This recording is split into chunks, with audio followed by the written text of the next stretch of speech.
Okay, so we were just joking about the weather here today on November 1st, in case you're watching this on the recording. Um, Chilly here in Maryland, but Deborah down in Florida, 80 a toasty 80 degrees.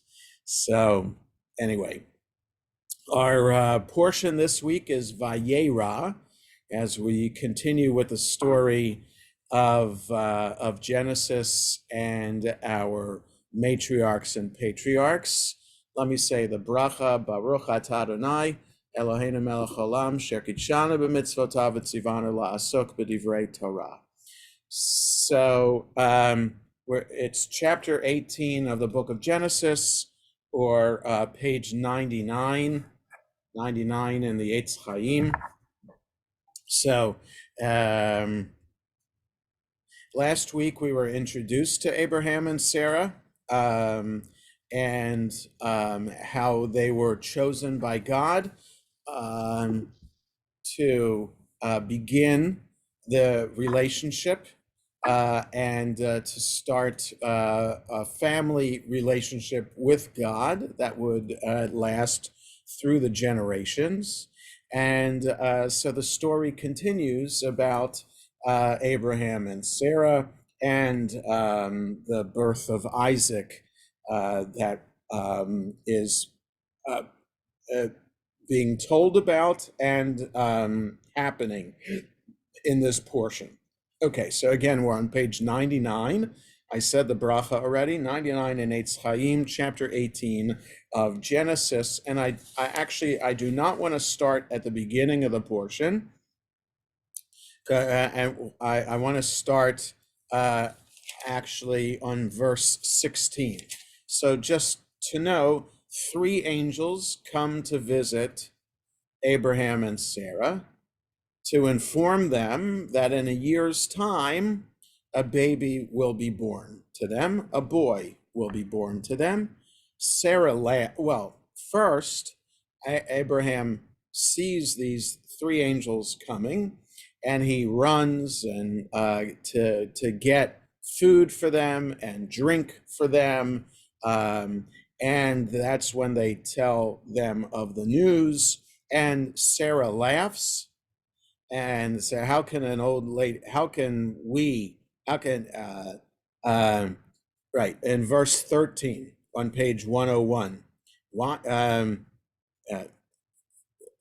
Right, so wait a second. So verse 10. So this is, okay, we'll start with verse 10 and we'll keep on going. So I wanted to talk about the next thing that happens after this, but let's start with verse 10. This is what the angels say first to Sarah. Vayomer shov ashuv elecha ka'et chaya vehine ven lesara ishtecha v'sara shoma'at petach ha'ohel vehu acharav.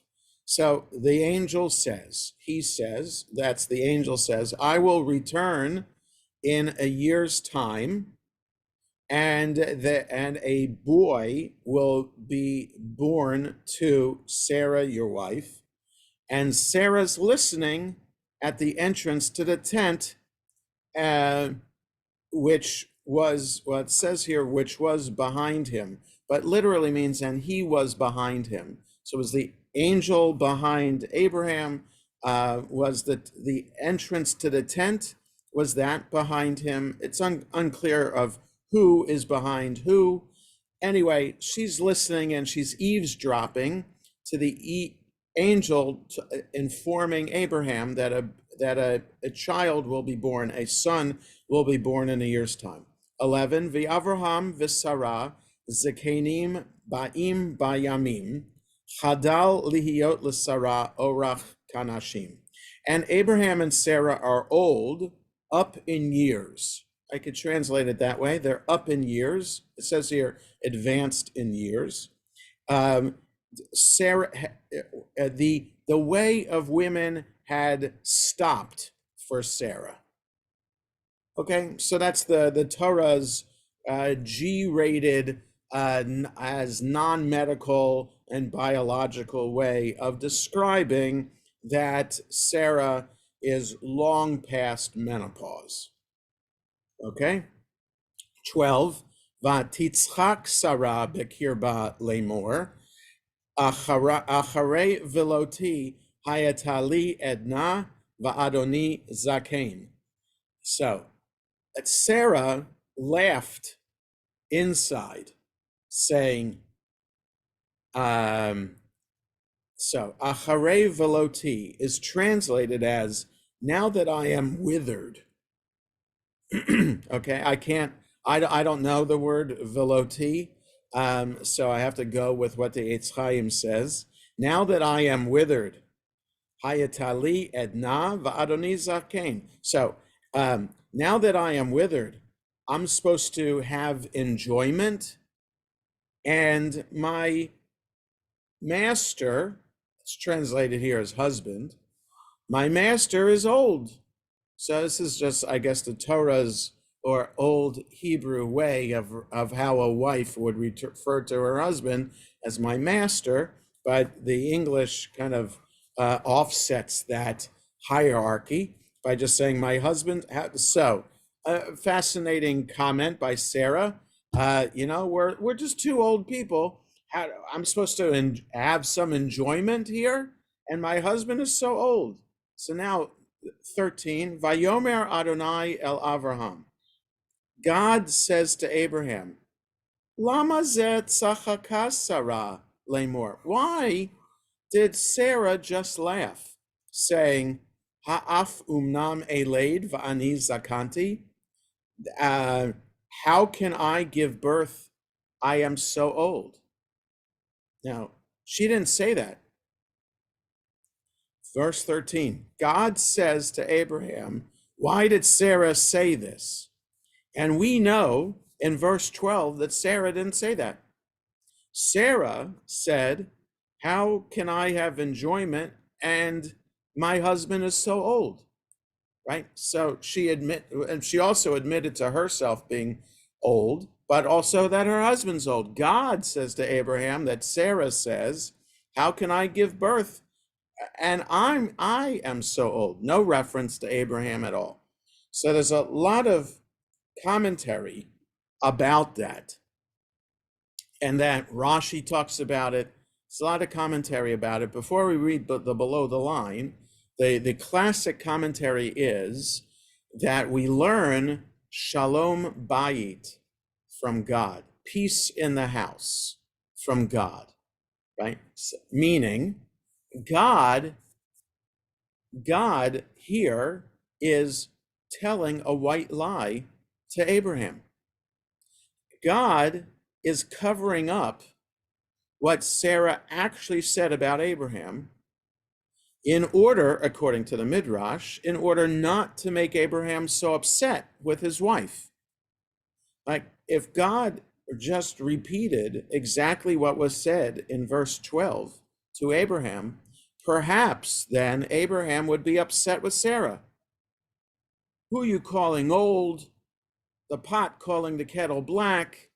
How dare you speak to me that way? That kind of thing.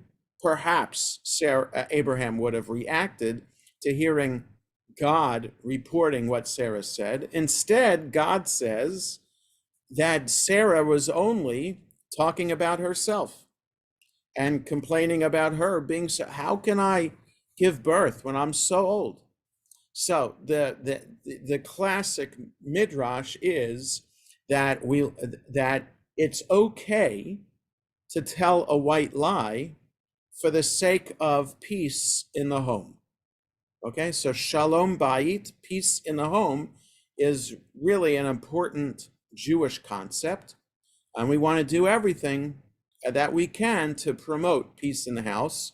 And if God can do it, then how much more so should we do it? We should be learning from God. So if we look below the line at 13 there on the right-hand side, in the previous verse, Sarah laughed at the prospect of bearing a child with my husband so old.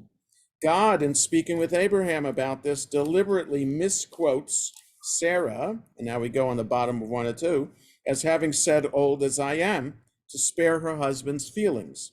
Although truth is a major value in Judaism, sometimes truth has to be compromised to maintain love and harmony between husband and wife, right? That's shalom bayit, harmony between husband and wife. Using the principle of truth as an excuse cannot justify words that wound another person, right? So we always have to be careful with what we say. And God, God told a white lie for the sake of shalom bayit, so should we. Okay, 14. Hayipale me Adonai davar. Is anything too wondrous for God? Lamoed ashuv elecha ka'et chaya ulasara vein. At this time, I will return to you at the same season next year, and Sarah will have a son. Vatechachesh Sarah lemor lo tzachakti ki yare'a vayomer lo ki tzachakt. Now Sarah denied, saying, I didn't laugh because I was afraid. So in other words, I laughed out of fear. I wasn't laughing a real laugh. Vayomer. And he said, now who said? Is it Abraham or is it God? Who is Sarah talking here to, right? And how is this conversation between God, Abraham, and Sarah, right? And so, in other words, we were told Sarah's standing at the entrance to the tent, as if she's eavesdropping when she hears the angel talk. So is the angel talking here? Is it God talking here? Is God speaking through the angel? Who is talking in verse 15? Why does Sarah have to say that she's denying anything? Right? Because we think if Sarah's still behind the tent, then it seemed in verse 14 that God is having a private conversation with Abraham. Now in verse 15, maybe it's not private. God just told Abraham, how comes, this is what Sarah said, and that she laughed, and this is what she said. And here in verse 15, she's denying it. So it's interesting. So this is an intimate conversation with God.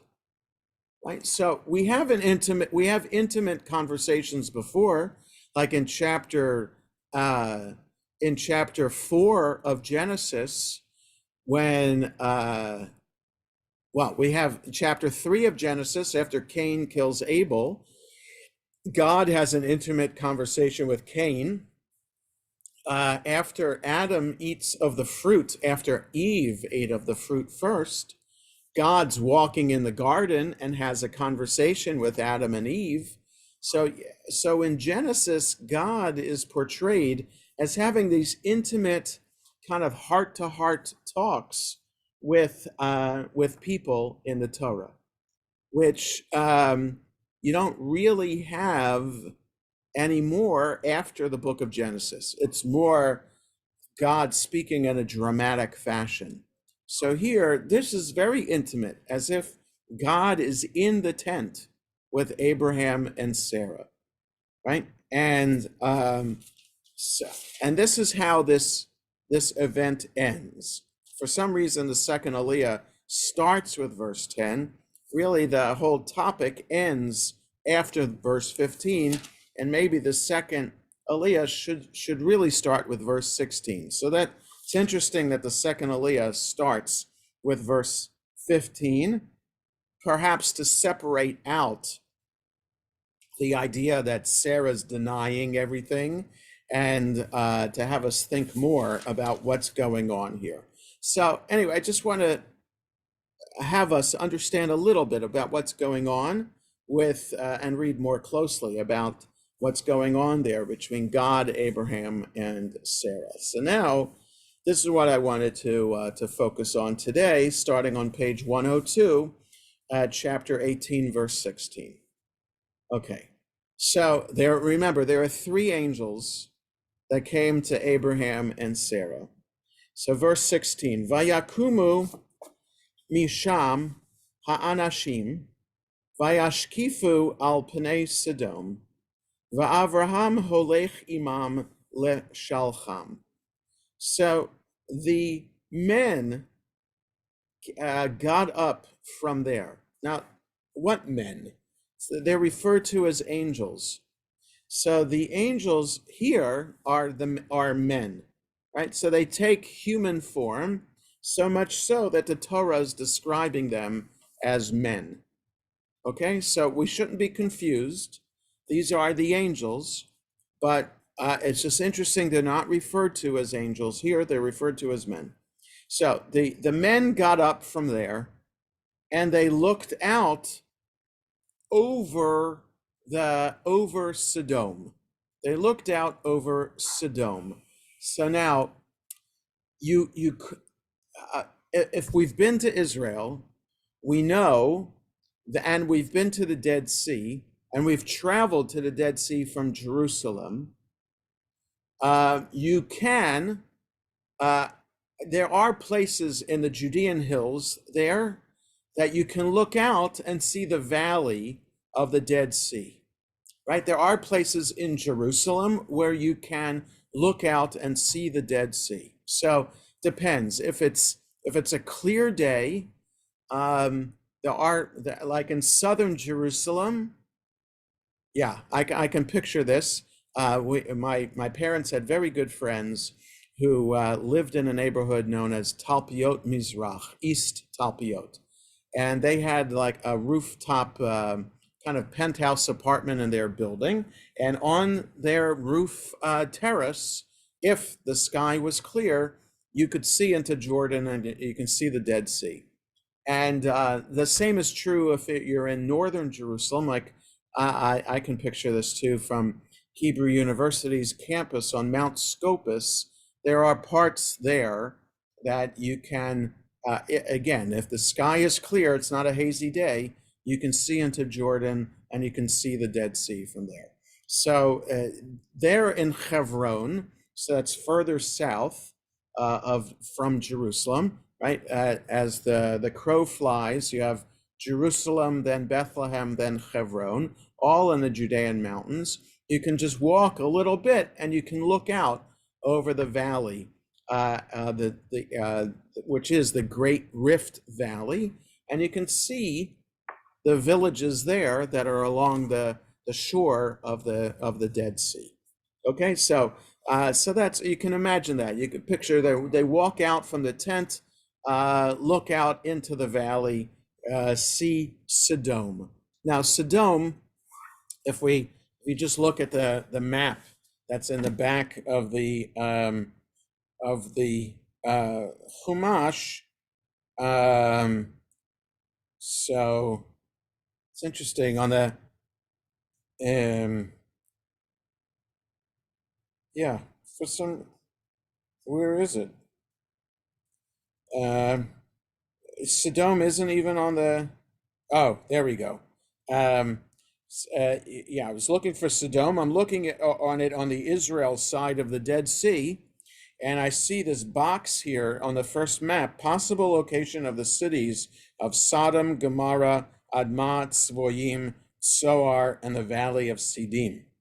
So all of that, right there, the scholar who, the scholarly committee that made this map is suggesting that Sodom and Gomorrah are on the Jordanian side of the Dead Sea. I actually never noticed that. I always thought Sodom and Gomorrah were on the Israel side, but according to scholars, they're on the Jordanian side, or maybe even right on in the middle of the valley, as the border today continues between Israel and Jordan.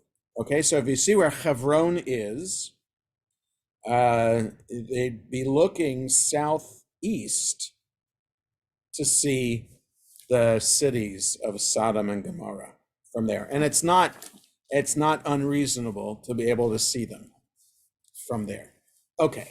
So and Abraham went with them to see them off. I'm going to be talking on Shabbat at the end of Kiddush about all the mitzvot that we learn from Abraham and Sarah. And here's another one that we learn, that you're supposed to escort your guests out of a city in order to, or from your village or wherever, in order to ensure their safety. Okay? So in ancient times, medieval times, it was dangerous to travel. So if you're hosting anybody, and even if it's not a friend, if there's a guest of the community and the guest is leaving, it's the responsibility of the community to escort them safely out of the city. And we learned in the book of Deuteronomy about a corpse is found between cities. The inhabitants of the two cities have to measure the distance from the city to the corpse.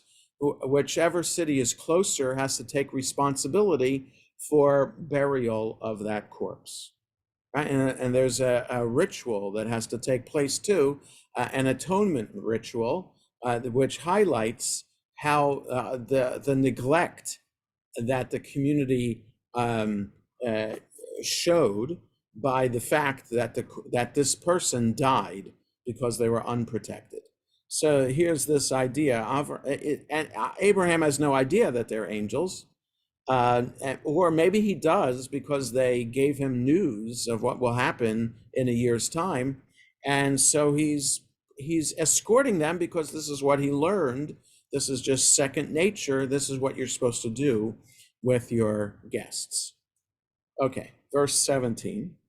Va'adonai amar, hamechaseh ani me'Avraham, asher ani oseh.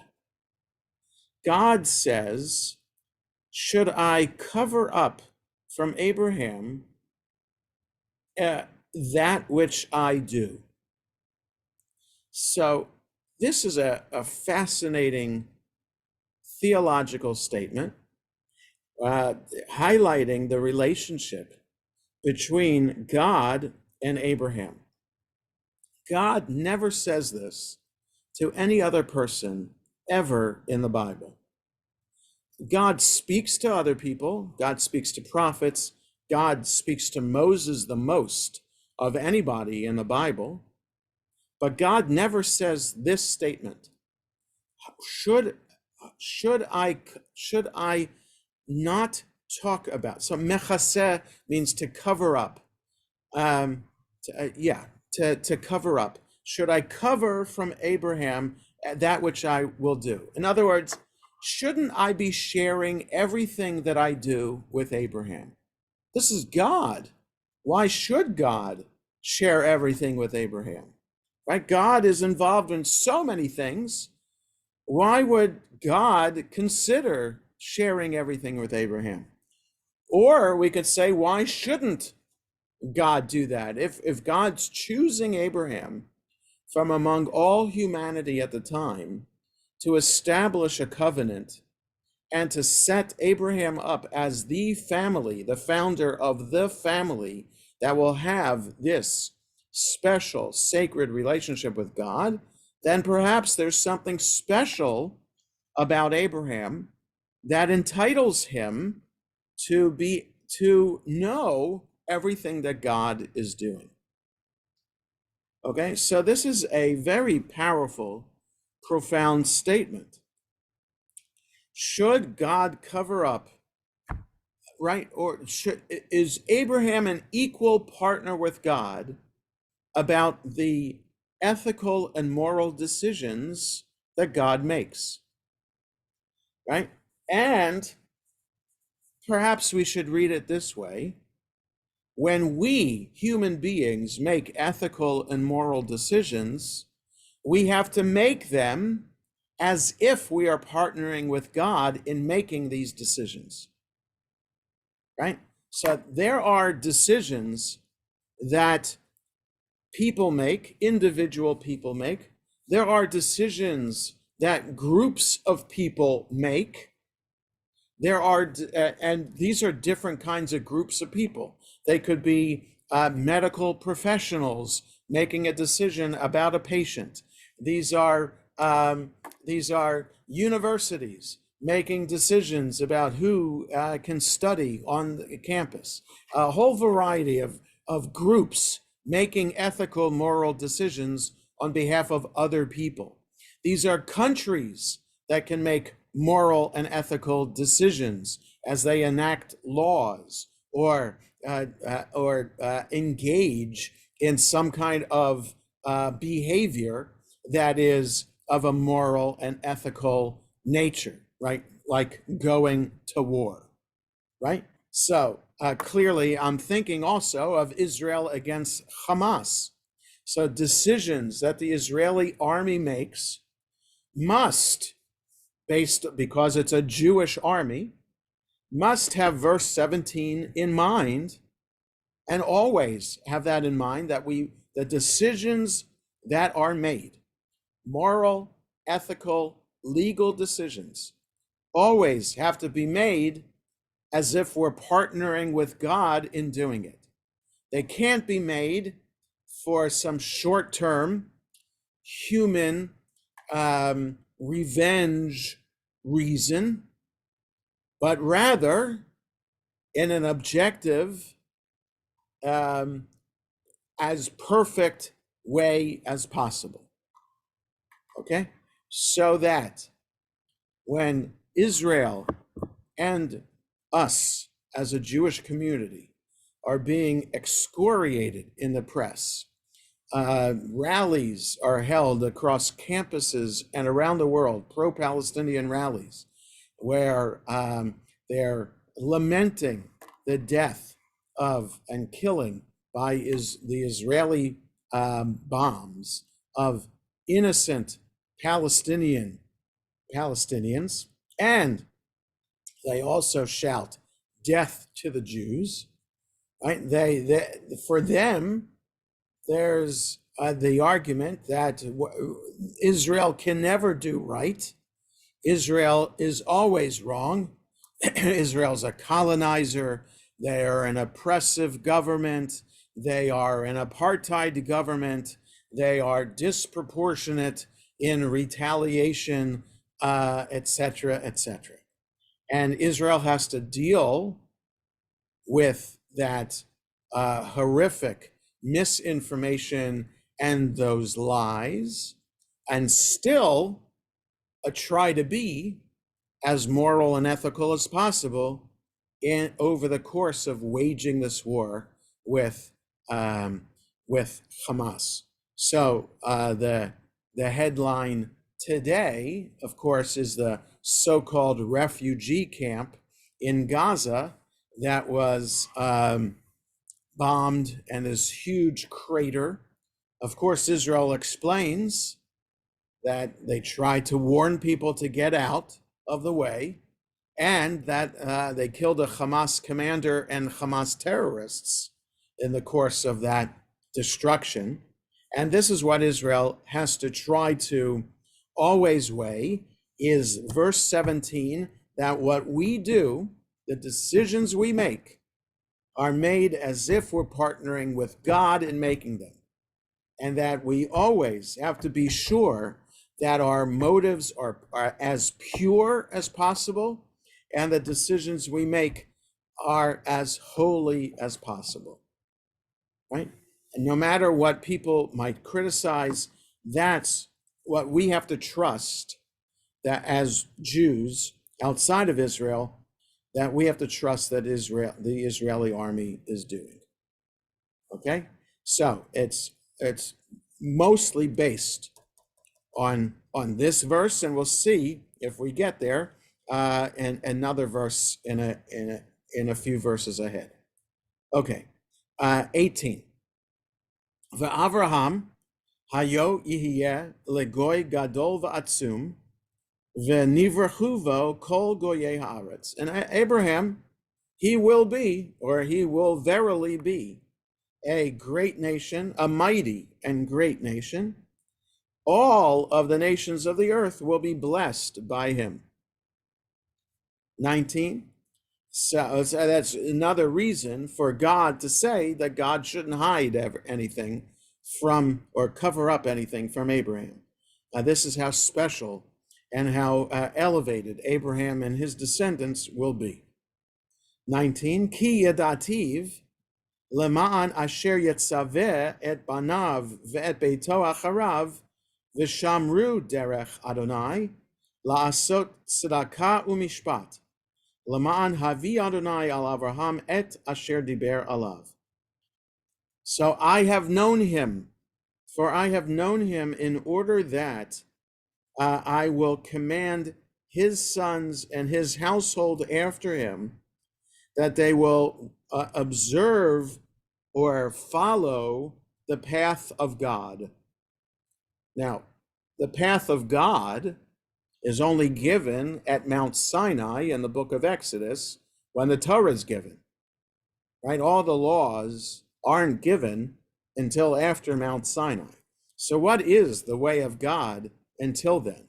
We don't know. Genesis does not have laws in it. The only law we're told about is circumcision and be fruitful and multiply.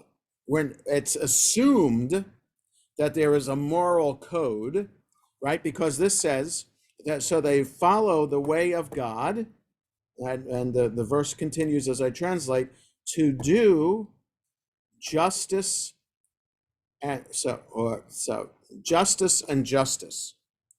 So it's translated as just and right. So tzedakah, tzedek, can be translated as justice, but it could also be righteousness. So to do righteously and mishpat would be justice. Well, at least in modern Hebrew, a beit mishpat is the court. So you have an appointment at the court. It's at the Beit Mishpat. So righteousness and justice. But what is the righteousness and justice? God doesn't tell us in Genesis an outline. The 10 Commandments aren't given in Genesis. They're not given until chapter 20 in the book of Exodus. So we don't know. Shabbat. Well, God has Shabbat. It's not people doing Shabbat after that. So we don't know if Abraham and Sarah are observing Shabbat. We only know about circumcision. We only know about be fruitful and multiply. So it just begs the question that God is setting up Abraham and his household and his future descendants to follow the way of God of righteousness and justice, but we don't know what the details are yet. And then in order that God can bring to Abraham what he spoke to him.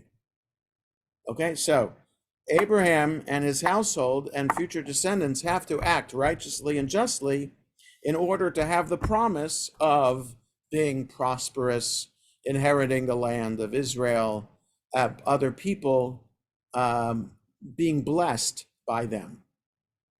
Okay, verse 20, Vayomer Adonai, God said, so this is the background. God's not hiding anything from Abraham. Abraham is a partner with God. Abraham and his descendants are reiterated here to do justly and righteously. Okay, and now we get to the point of what's about to happen in the narrative. Za'akat Sodom va'Amorah ki rabbah. The cries of, or here it's the outrage of Sodom and Gomorrah. I just want to point out, it's Amorah, but it's in English, it's Gomorrah. So why isn't it Amorah? Okay, this is the same reason why in Hebrew it's Aza, but in English it's Gaza. The ayin, so this is a reminder that in ancient Hebrew, and also the way Sephardic Jews pronounce Hebrew, the ayin, so for us Ashkenazim, the ayin and the aleph are essentially the same letter. It's a silent letter. They make a sound only because there's a vowel underneath it or above it, right? So in the word za'amorah, right, the last word on the line of verse 20, amorah, under the ayin, you have the vowel, the straight line with two dots next to it, which makes the sound. So it says So again, in the Ashkenazi world that we grew up in, aleph and ayin are the same letter. But in the Sephardi world, that is, Jews who grew up in Arabic-speaking countries, there's the ayin makes a sound. And I can't make the sound because I never learned how to make the sound. I'm an Ashkenazi Jew.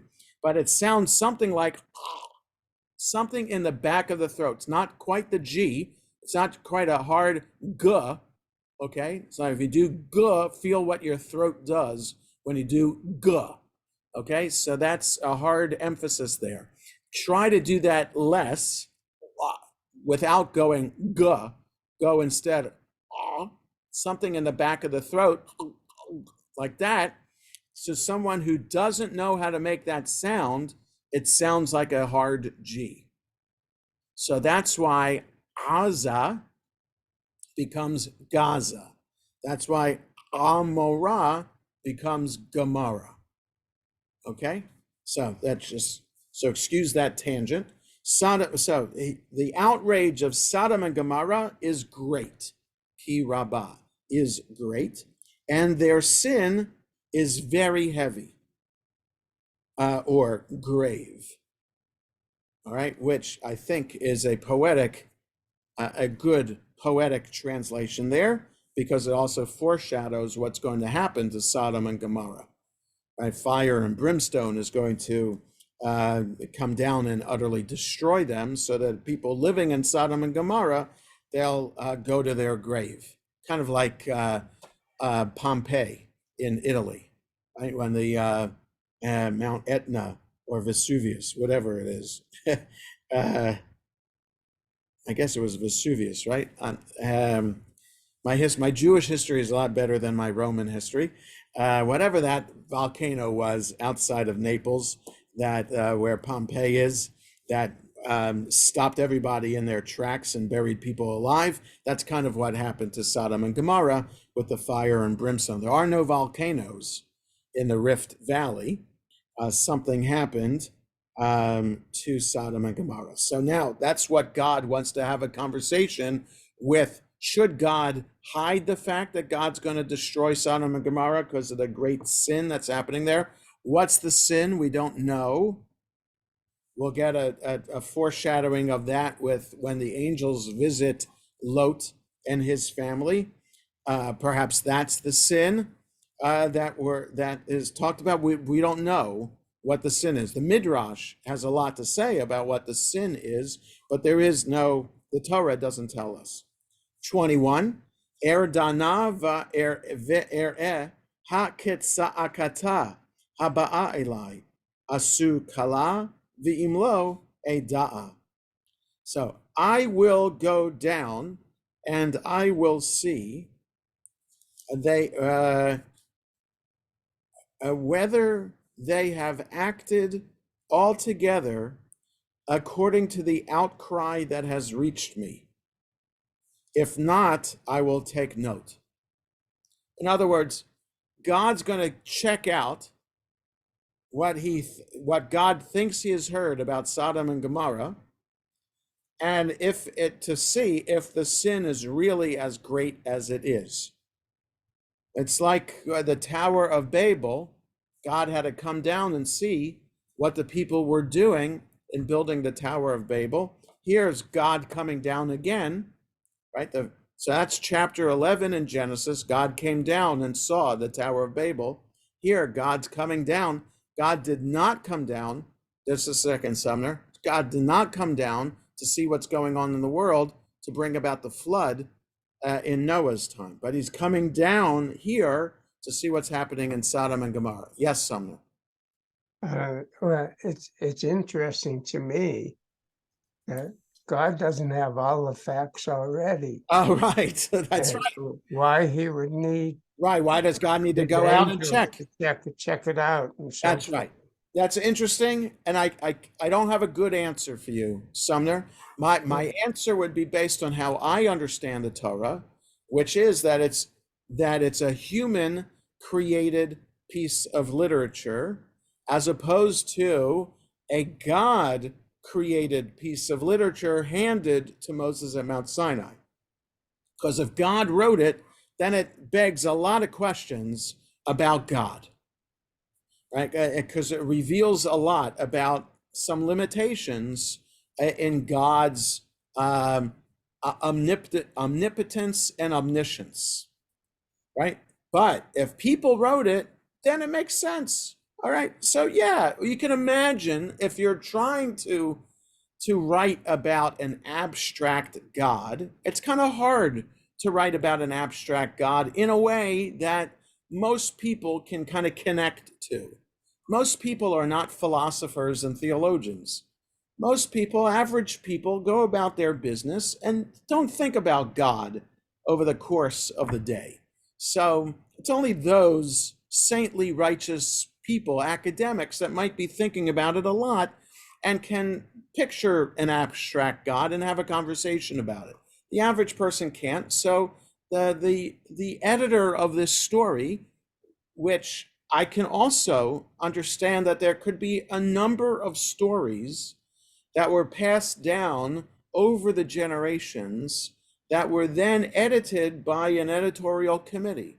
And that editorial committee could have been at the time of King David. Some scholars think that maybe there was an editorial committee in the time of King David that put these together into the books as we know them. Or maybe they were editors later in among the kings of Israel, or it was even at the time of Ezra, when the Jews left Babylonia, were allowed to return from Babylonia to the land of Israel. So we're talking scholarship suggesting, because we don't have any proof of this, because we only have the oldest manuscript of the Torah we have is from the Dead Sea Scrolls, 2,000 years old, but they're in the form that we know it now.